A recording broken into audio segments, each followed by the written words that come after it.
Bueno, pues continuamos. El siguiente ponente es Enol Matilla Blanco. Es ingeniero de software en el IAC, trabajando en el proyecto FRIDA, futuro instrumento para el Gran Telescopio de Canarias, astrónomo amateur, especializado en astrofotografía de espacio profundo con su propio observatorio casero.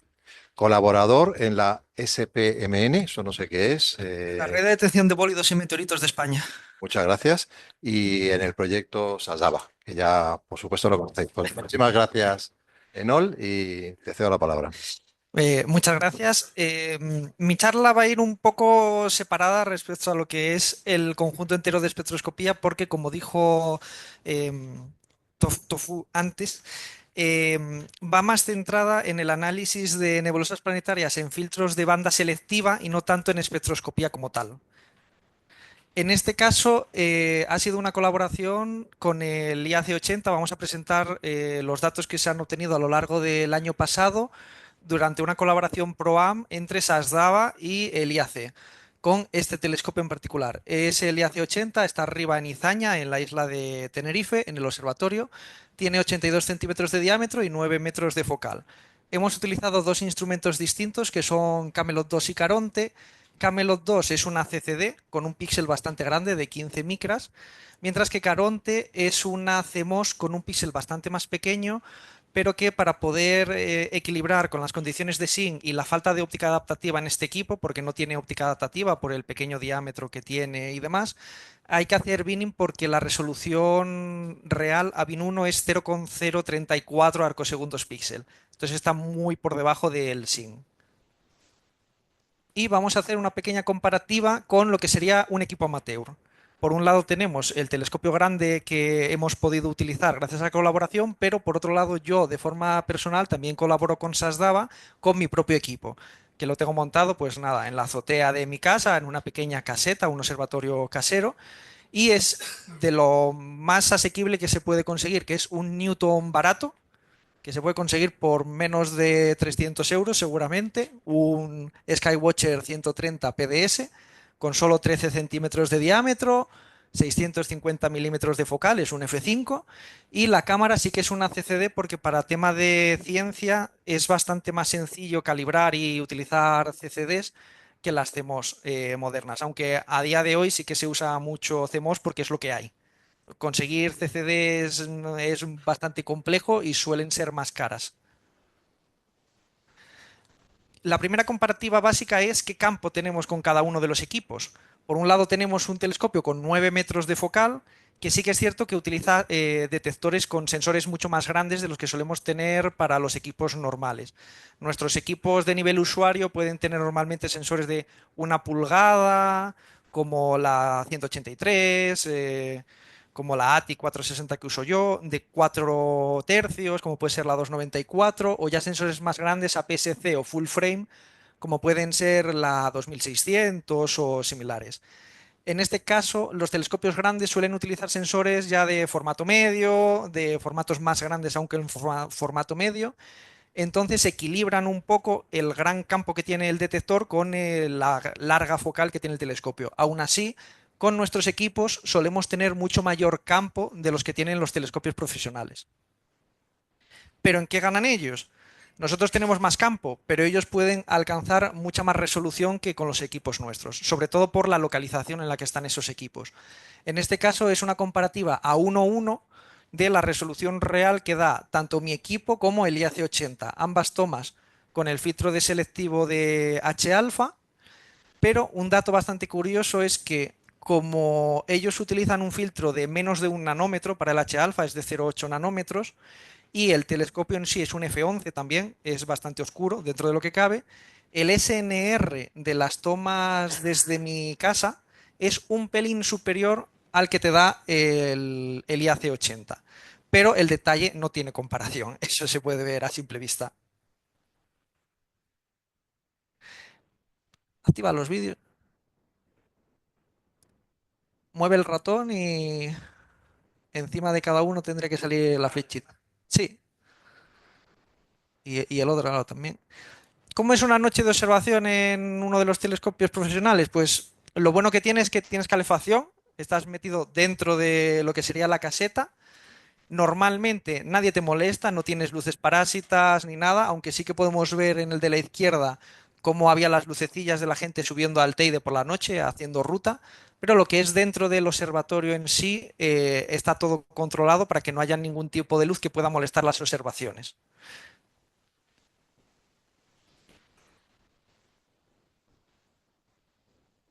En cambio, el observatorio que yo tengo en casa, tengo el problema del vecino, básicamente, que tiene un foco encendido en la terraza de enfrente, que por suerte apunta al sur y el techo del observatorio mío se mueve al sur, así que me apantalla.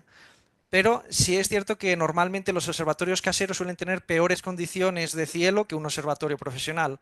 Esto afecta sobre todo en calidad de SIN respecto a la resolución máxima que se pueda obtener y en cuanto a contaminación lumínica, el nivel de fondo y el SNR que se pueden obtener en las tomas. Ya entrando en resultados que hemos obtenido a lo largo del año pasado, estas primeras tomas son con el IAC80 con Caronte, que es la CMOS, y lo que estábamos intentando obtener era, como lo que buscamos es la morfología de las nebulosas planetarias en filtros selectivos, lo que buscamos es sacar todas las capas externas, que no sé cómo se verá en el proyector, pero no nos interesa lo que es el núcleo de la nebulosa, que es lo que casi todo el mundo saca. Lo que nos interesa es conseguir alcanzar toda la zona externa de bajo SNR que tiene la nebulosa y poder intentar sacar todo el detalle de los arcos externos y las zonas más alejadas de la propia nebulosa. Estas nebulosas tienen tamaños de unos 2 arcominutos más o menos, y el brillo sí que las zonas centrales son bastante luminosas, en torno a magnitud 14 o 15. Por otro lado, tenemos las observaciones con el otro instrumento, con Camelot 2. En este caso es la CCD, que tiene una particularidad. La CCD tiene 4 canales de lectura y se leen los 4 en paralelo para poder aumentar la velocidad de descarga de la imagen. ¿Qué problema tiene que hemos detectado durante este proyecto? Este telescopio normalmente se utiliza para hacer seguimiento de asteroides, satélites, basura espacial, tránsitos, binarias, etcétera. Entonces suelen utilizarse exposiciones cortas y no sueles necesitar subir mucho el fondo de la imagen. En estos casos en particular estamos haciendo exposiciones largas de 5 minutos o 10 minutos por toma y se puede ver cómo uno de los cuadrantes de la CCD tiene una especie de señal distinta al resto que no es capaz de calibrar con los FLAT. Tenemos que investigar a ver de dónde viene, pero es un pequeño detalle que hay que arreglar en postprocesado en este caso. Estas nebulosas, esta es NGC 6720, también conocida como M57, muy famosa, que lo que nos interesa no es el disco central, sino todo el halo externo de H alfa de las capas más antiguas de la nebulosa. Y por el otro lado tenemos una nebulosa con una planetaria con menos de un arco minuto de tamaño, que es esta central. Y el campo que la rodea está entero lleno de H alfa. También tenemos algunos reflejos por ahí, pero bueno, es por el tema de la difracción del Newton, porque es un telescopio tipo, bueno, Cassegrain, más o menos. Y aquí tenemos la separación que comentaba antes Toffol en cada una de las bandas. Nosotros utilizamos en H-alfa filtro de 0,8 nanómetros y en sulfuro y oxígeno filtros de 3 nanómetros. Con eso hacemos un procesado e intentamos sacar con una combinación, en este caso custom, como el sulfuro tenía bastante señal, se fue mezclando con cada uno de los canales para no perder esa parte de señal y que quedase solamente en una de las bandas de color.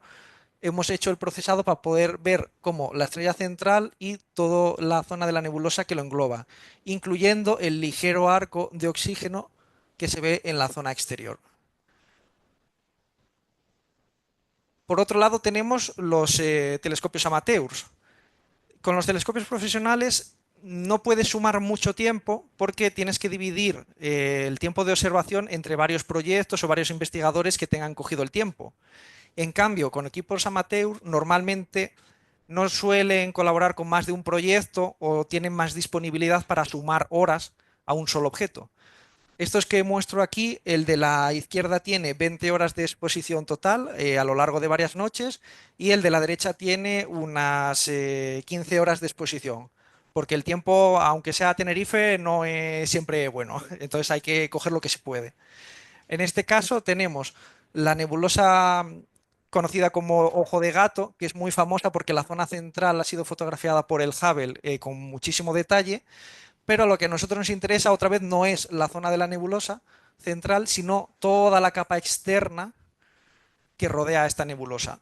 La nebulosa en sí tiene un tamaño de unos 3-4 arcominutos, pero tiene una capa externa mucho más débil que engloba un área mucho mayor. Y por aquí tenemos otra nebulosa con la central, una bipolar, que se ve muy claro que es bipolar gracias a los dos lóbulos.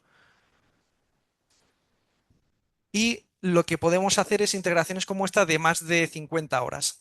En este caso, la zona central está catalogada con una magnitud de 20-21, más o menos, pero tiene una zona completamente extensa de hidrógeno y un arco que se ve muy mal, pero que va por aquí arriba, casi hasta la estrella brillante, que esta nebulosa originalmente se catalogó como remanente de supernova, pero posteriormente fue recatalogada como planetaria antigua, porque sí que se determinó que tenía una estrella central que era la emisora de la nebulosa y se vieron los arcos y la forma circular, aunque tiene una zona aquí menos densa, por eso se expandió más y por aquí se quedó más frenada, pero sí que tiene la forma circular de una nebulosa planetaria.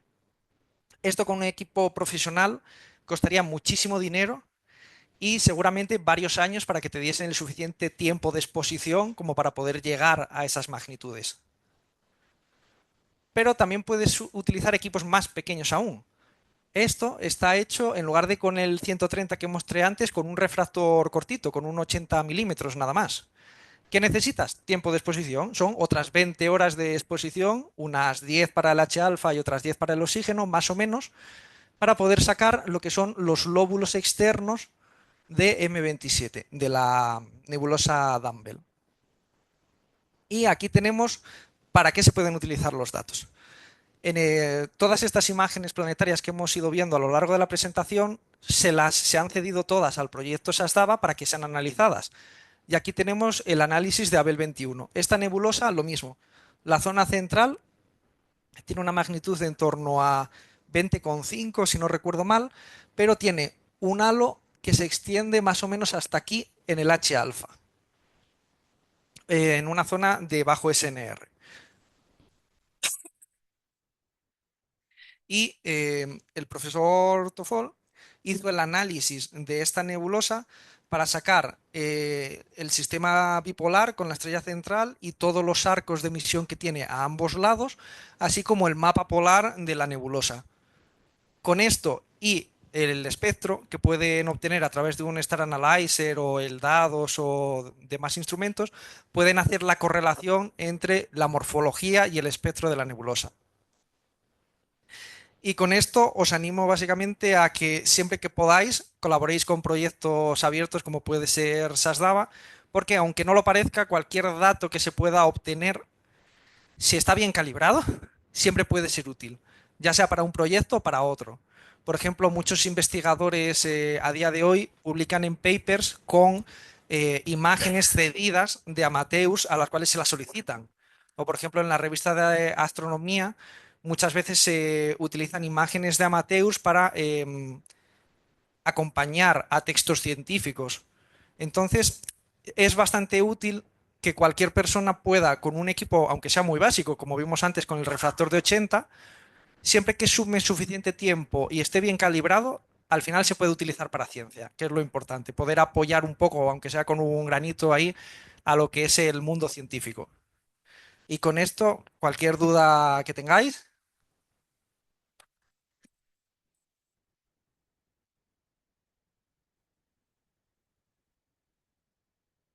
Tenemos un minutito para preguntas.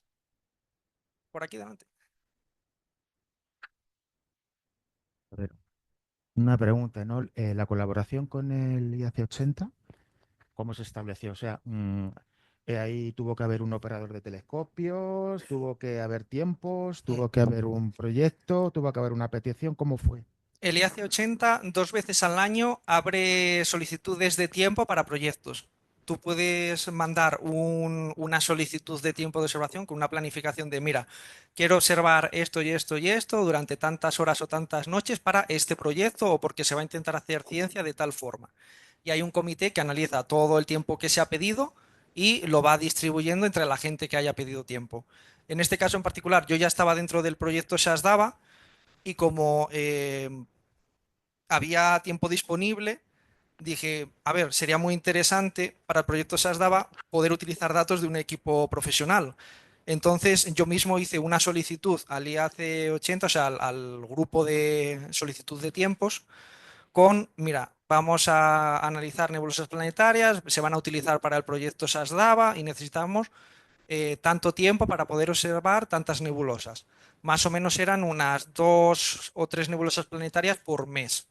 Según, porque lo bueno es que como las nebulosas planetarias son bastante brillantes y utilizamos filtros de banda selectiva, podemos utilizar las noches malas, las noches de luna llena o que hay media luna, que suelen estar mucho menos solicitadas que las de luna nueva. Que esas es imposible casi conseguirlas porque son muy caras y hay muchos proyectos más importantes que las necesitan.